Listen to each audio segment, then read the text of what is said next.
Hello everyone, Rurikhan here coming at you with another video. Welcome back to Final Fantasy XIV, and I know it's been a while since my last video, but as you guys may or may not know, the main game that I cover in my main channel is Monster Hunter, and we recently had the return of an old monster in the form of Fatalis, which was added into Monster Hunter World, and it's taken me quite a while to go through that encounter and come up with different tips and tactics to give to people, as well as create a bunch of content around that, because I just really enjoyed that particular fight. But anyway, I've still kept up with Final Fantasy XIV. I've still been doing my expert dailies. I've been doing, the Puppets Bunker weekly to get the coins, to get the Crystarium gear and augment the Crystarium gear and do all of that jazz. So I've still been doing quite a bit of stuff in Final Fantasy XIV, despite the fact that I've also been spending a lot of time in Monster Hunter World. But anyway, we have a lot of stuff to talk about. Namely, we are going to be having a live letter here on Friday. It's going to be live letter 60, and it is going to be at 4 a.m. Pacific Daylight Time. You can convert that to whatever time zone you happen to be in. They even have links on the official web pages to YouTube, Nico, and Twitch. The audio is only going to be available in Japanese. I've actually never watched one of these live, so this is going to be the first one that I will hopefully be watching live. I assume that there will be subtitles if you're an English speaker, at least I hope so that I can actually, watch the thing. Maybe I'll even live stream it over on Twitch. We'll figure something out if that is going to be a thing or not. And they will have a special guest who is UI designer Ki Odagiri, and they have like a thread where you can ask specifically, questions targeted towards UI. I'm assuming that during this, they will most likely also talk about the Bozjan Front, which is going to be coming on the 13th, which was casually mentioned during their Tokyo Game Show live stream. Yoshi P is just like, oh yeah, Bozjan Front's coming on the 13th. People are like, just casually drop that in, why don't you? Why not?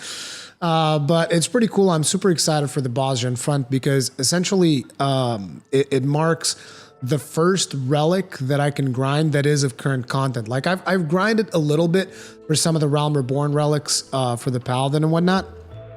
But when I got to the books, I was like, oh my God, this is terrible. Like I got all of the Atmas and then I got to the books and I'm like, dude, this is just way too much effort for a little bit of glam, to be quite frank. But that was the time where I was still kind of like indecisive. Which tank am I going to main? Is it going to be the Paladin? Is it going to be the Gunbreaker? Is it going to be the Warrior? Because I started playing a Warrior since then as well, and I love the Warrior. Warrior is amazing, but I ended up settling on the Gunbreaker for a multitude of reasons. I was a big fan of the Gunblade back in Final Fantasy VIII. And the Gunbreaker is the tank that was released in the expansion where I actually started taking Final Fantasy XIV seriously. And as someone that is always going to main a tank class, I was like, I kind of feel a certain kinship towards this class. I mean, it's got explosions, which I like explosions. It's got gunblades, which I love gunblades. And it's the tank that became available when I started playing the game. So yeah, I've been focusing a lot more on my Gunbreaker and getting better at my Gunbreaker and, just basically optimizing the rotation and all of that stuff, as well as the gear and the melding specifically towards the Gunbreaker, because I kept swapping melding around for Paladin, Gunbreaker, all of these different things, right? But yeah, that's something I've been focusing on a lot. And with the Bozjan Front coming, that is going to be the kind of like the first relic grind that I plan on doing for real, because I already have the Gunbreaker relic. It's super easy to get the relic in Shadowbringers, right? And I want to see what that is going to be like, the different mutations that it's going to be. It's going to be fun to experience that content for the first time in current content, and with the first relic weapon for the class that I'm currently maining. I think that'll be a really cool experience. And another interesting thing that happened was at the same time that, Bozjan Front was announced and whatnot, I've kept up with World of Warcraft, with what is happening with World of Warcraft, because as you guys know, I've played World of Warcraft a long time ago. And I used to love that game until Blizzard kind of just like, in my opinion, dropped the ball repeatedly and consistently. And it was fun to see that there's a lot of people right now that are super excited over the fact that they delayed the Shadowlands expansion. What I tell you guys, I knew that shit was gonna happen. You knew they were gonna do it, man. That shit wasn't ready. I knew it, man. There it is, dude. There it is, boys. There it is, dude. I knew it. Like I myself, I was like, dude, I hope that they make good on it, because at the end of the day, there's nothing to win from wishing that another game is bad.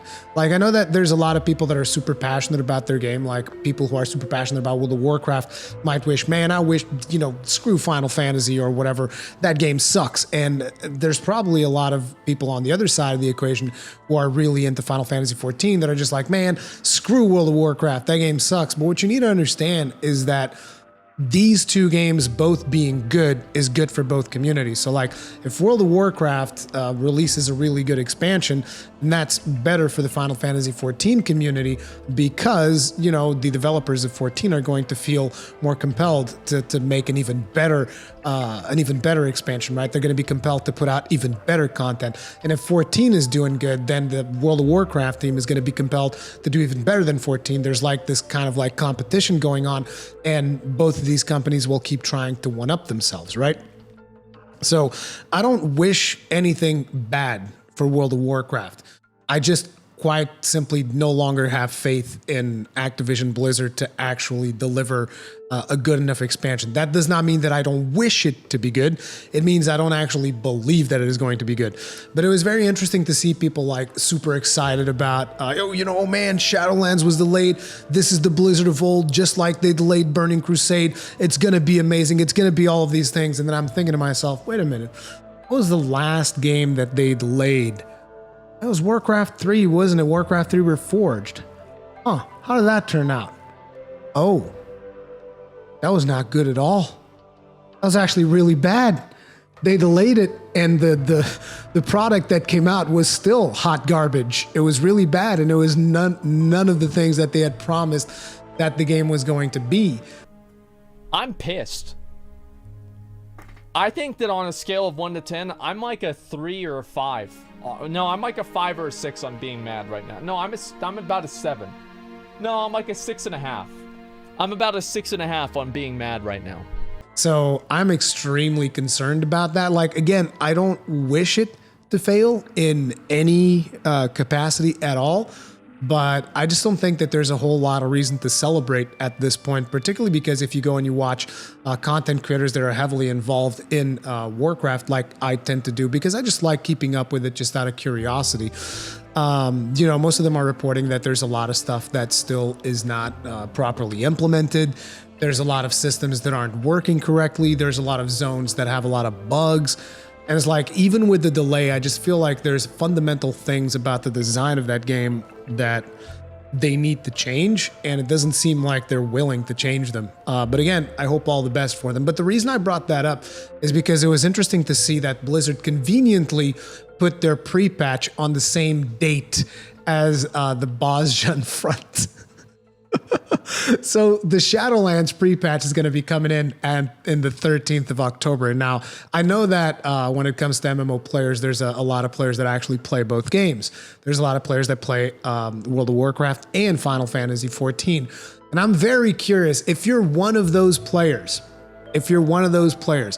what is the thing that you are going to do first? Like, I don't know the exact time of day that these things are going to get released, but let's just say if these two things get released at exactly the same time, which one are you doing first? Are you going to jump in to the Southern Bozjan Front or whatever it's called and start like your relic grind, start experiencing the new open area and figure out what's happening there? Or are you going to jump into the Shadowlands pre-patch and do stuff there? Which one of these two things are you more excited for? I'm really, really curious to see what your opinions are, because it's essentially Blizzard, because I believe that Square Enix announced first. They were like, okay, Bozjan Front, 13th of October. And out comes Blizzard's like, Shadowlands pre-patch, 13th of October. I'm very curious to see where you guys lie, and that's why I kind of put in the title Shadowlands Pre-Patch versus Bozjan Starfront. Who's going to win? Take it to the comments and let me know your thoughts on it. Personally, for me, I'm going into the Bozjan Front. I'm not even subbed to World of Warcraft, and to be quite frank, I don't even plan on being subbed. Like, I'm curious about Shadowlands, but there's just fundamentally a lot of things that they're changing, particularly with Mythic Plus, which is the content that I personally really enjoyed doing, and the reward system for Mythic Plus that I'm just like, wow, really? It was already so bad in Battle for Azeroth, and from what I can tell, you're making it worse. No thanks. But yeah, I'm gonna be jumping into the Bozjan front, like I said, and I'm really excited to check that stuff out. Are you really excited to check that stuff out? Hey guys, I'm Murakan from the future here, and I got a little bit carried away with producing this video. I had this whole other segment with the Yoshi P interview that was released a couple of days ago while I've been doing Monster Hunter stuff, and I wanted to talk about that interview as well, but that essentially extended the video to like 40 minutes, so I was like, well, maybe let's separate that and let's talk about the Bozjan versus Shadowlands Pre-Patch in this one, and then we'll make another video for the interview. So if you guys are curious about that one, make sure to subscribe, hit the bell notification icon, all of that jazz. I'll be releasing that soon, either later today or tomorrow, and you know, at that point you can hear my opinions on that. Just remember, this Friday, live letter, and on the 13th, Bozjan Southern Front. And I'll see you guys in the next one. Thank you very much for watching. If you enjoyed it, hit the like button. If you did not enjoy it, hit the dislike button. Feedback is important. See you guys on the next one. Stay strong, stay safe. Peace out.